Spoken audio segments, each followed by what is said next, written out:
It was the week after 9/11. The East Dallas Cooperative Parish, there were like 14 different churches involved in about 14 different ministries in old East Dallas. And we met monthly. It was a tight group. A little bit of everybody represented there denominationally. We were all, like the rest of the nation, fairly stunned. And we also were feeling an incredible burden because that next Sunday morning we would stand in the pulpit and knew that people might be more attentive than usual to what it was that we had to say.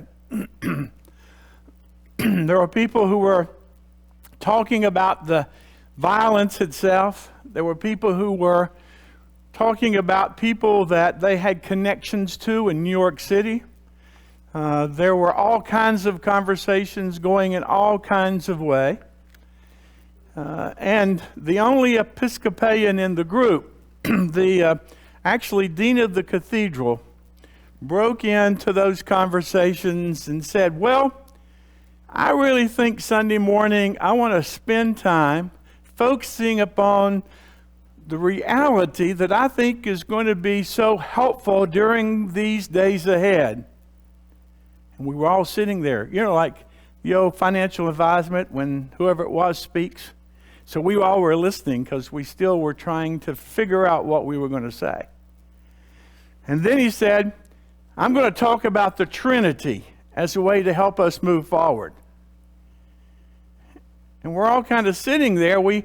Prior to that, I always viewed him to be a reasonable man, but suddenly he was seen as be the person in the room most off the wall. I'm going to talk about this doctrinal issue that nobody ever is going to understand in a million years or ever has really understood. We tried to be respectful, you understand, but nobody laughed that I remember, though I was feeling a chuckle coming. But as he began to unpack that and share his vision of that, it made pretty good sense. In the beginning, the Jews had no trouble telling the story of Abraham and Sarah and their vision of a God, Elohim or Yahweh, who was the creator God behind all things.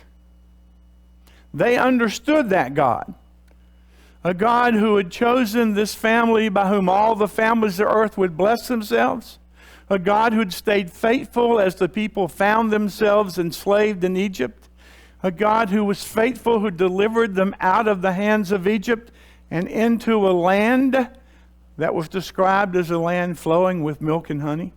They understood that God. Later, as Jesus showed up as this unique rabbi, preaching, teaching, healing, representing some new light that they perceived was coming from his lips. And those who followed began to see him, or in him and through him, another manifestation of that Creator God. A God who had come to deliver people, including Gentiles, in a different way. And then, as the story is told by Luke in the book of Acts, after Jesus ascended into heaven, Pentecost happened, and the Spirit, this mighty wind blew. And the church had to find some way to talk about the complexity of this God into some single way. And thus there was the birth of the concept of the Trinity. Trying to find a way to take the complex and make it more simple, when in fact it just became more confusing in time. Anytime we try to take great complex issues and reduce them into simplistic ideas, it's inevitable that we will find some harm done to the truth that we want to communicate. G.K. Chesterton once wrote that heresy is always the narrowing down of a complex reality. We can read today's story and we can pick up pieces of this.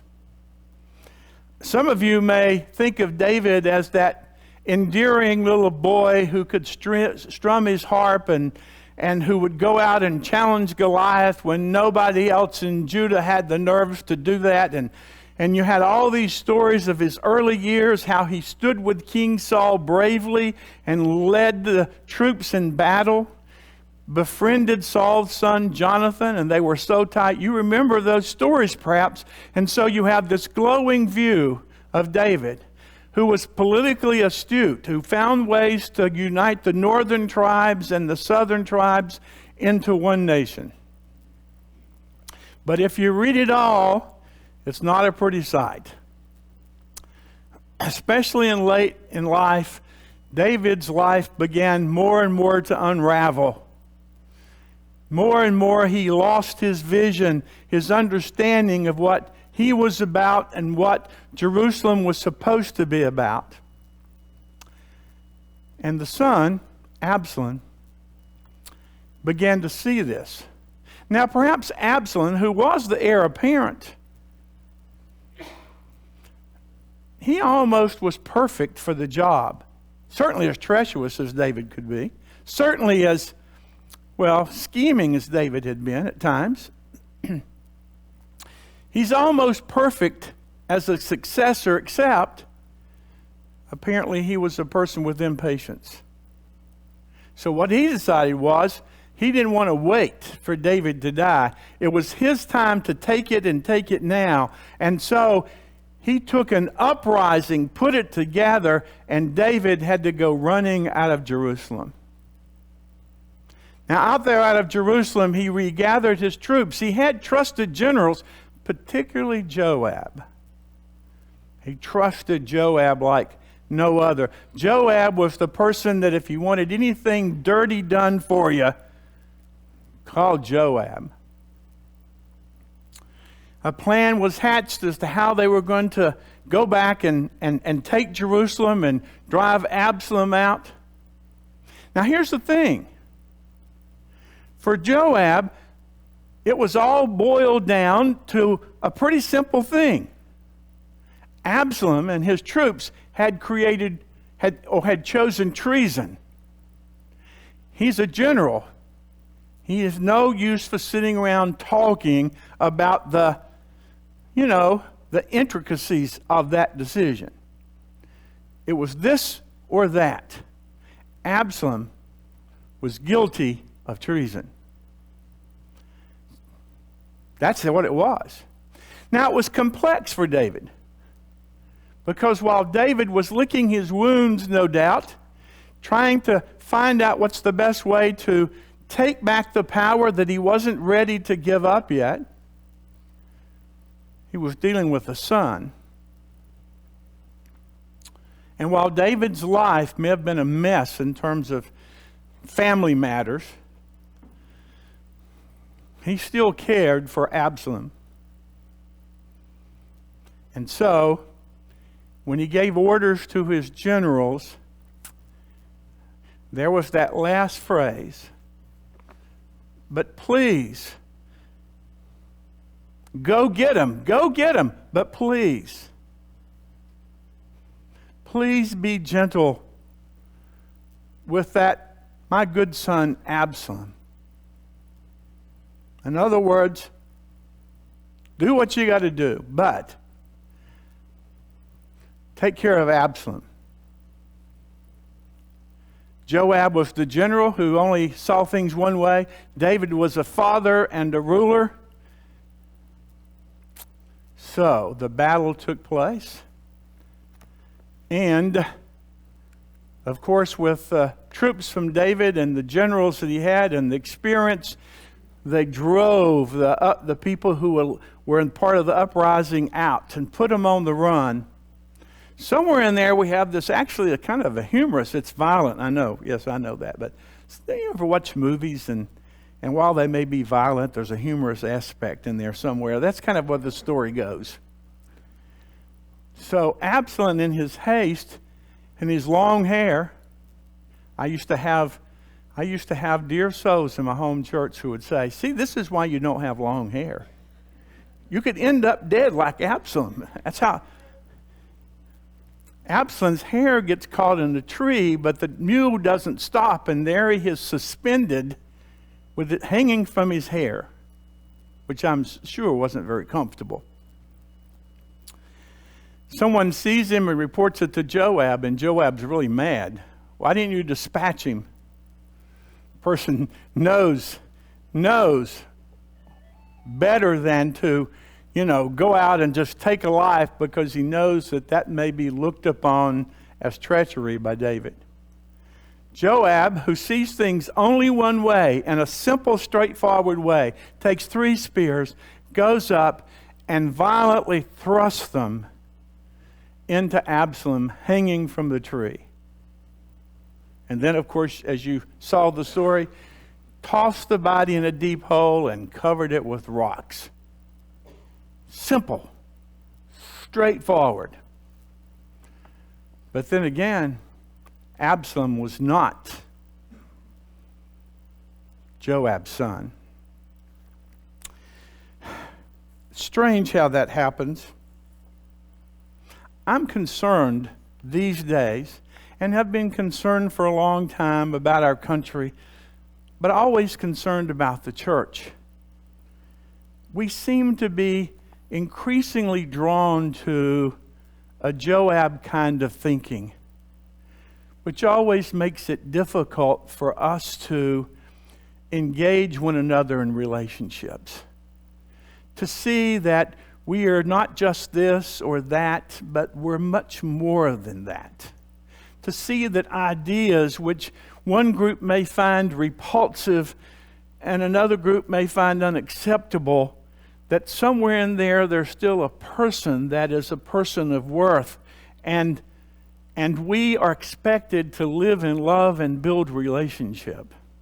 I'm concerned because I see increasingly people drawn for 30 years now. And I think this goes back to the early days of Brother Jerry Falwell building his empire, when single issue voters rule the day. This person's pro-abortion and I'm not going to vote for him or her, or this person is pro-life and I've got to strike them off my list. Or, it's a whole list of things we've got, from nuclear energy to gums to climate to fill in your blank. And we get caught up simplistically in a one-issue system rather than being able to be thoughtful as citizens of Caesar. I'm clear about that. And what the really important realm is, the realm of God, and that is what those issues are as people of faith as we stand before God.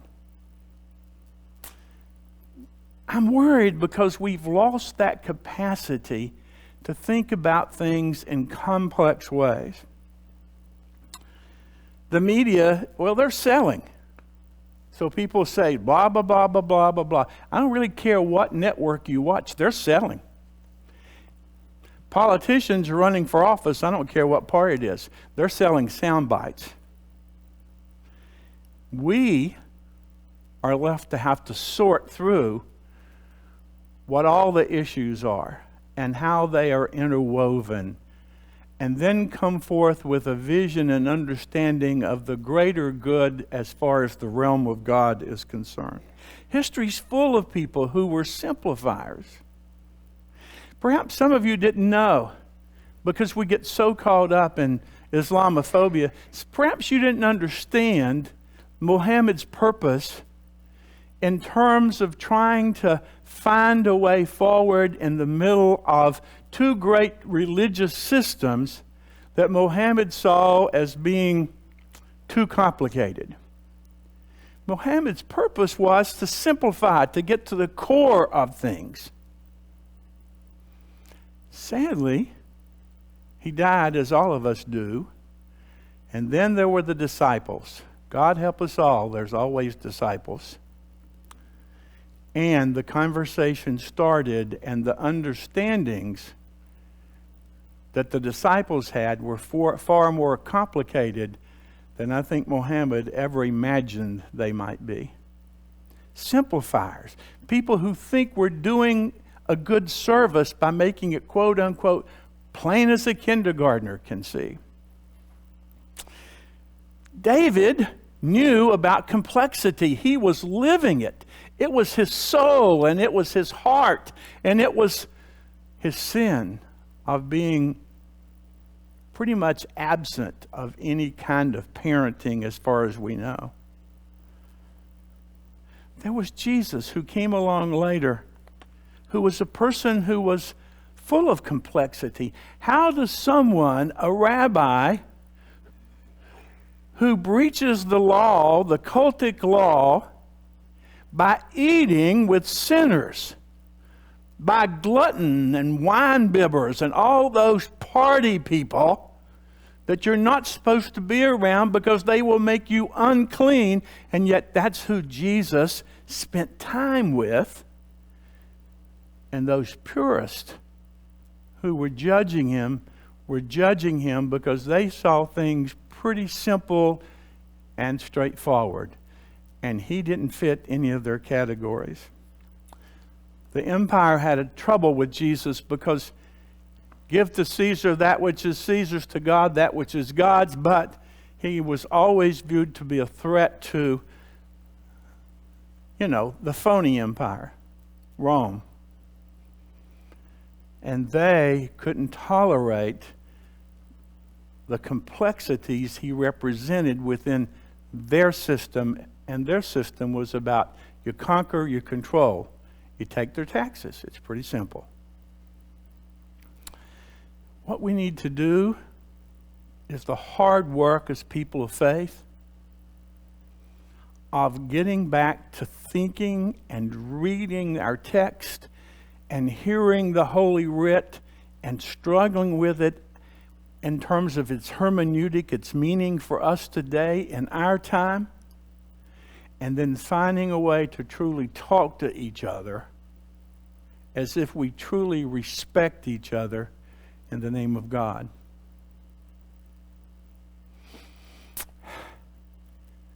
I know most of you are better at that than I am, so I'm grateful for you. But make no mistake about it, I work on it every day. I work throughout my whole life on trying to listen more and talk less, though I talk all the time. So you'll forgive me if at this point in my life I haven't gotten there yet. Let us pray that we may be the people of God who can find ways in community to see and love and grace and understand, so that we will know how complex some issues are for others that may seem pretty simple to us. What a task. Rather than saying, good luck with that, I'll say, I'm going to pray for you for that and trust that you'll do the same for me.